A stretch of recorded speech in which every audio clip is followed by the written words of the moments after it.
Градските автобуси почнаа да возат, протестот е прекинат, град Скопје пренамени 2 милиона евра од буџетот за ЈСП до крајот на годинава. На втората вонредна седница на градскиот совет се усвои одлуката за да може да се префрли плата за вработените. Тие кажаа дека автобусите од двете бази од Автокоманда и Ѓорче Петров уште од 14 часот излегоа на улиците. Утре на трансакцијските сметки на вработените ќе биде исплатена септемвриската плата, што особено не радува за мислете плата. Седницата, за разлика од вчера, помина без партиски препокување меѓу градоначалничката и советниците. Сите едногласно ја прифатија одлуката за пренамена на парите. Констатирам дека одлуката за измена на распоредот на средствата во буџетот на град Скопје за 2022 година е донесена.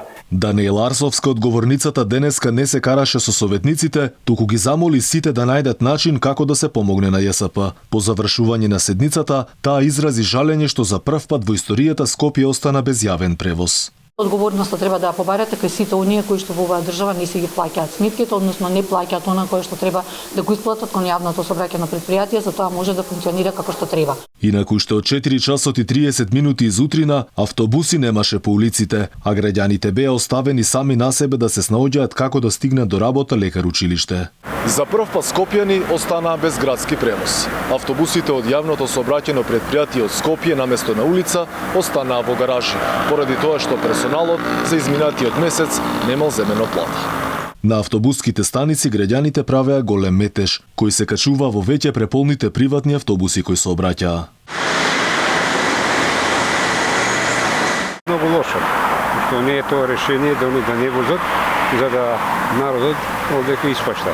Објективно кажано, јас луѓево ги поддржувам. Нека се борат за своји права и единствено така може да издесуваат нешто. Сепак проблемите во ЈСП не се целосно надминати, зашто и приватните превозници се соочуваат со потешкотии. Тие се заканија ако градот час поскоро не им го исплати долгот од 1 милион евра и тие ќе престанат да возат.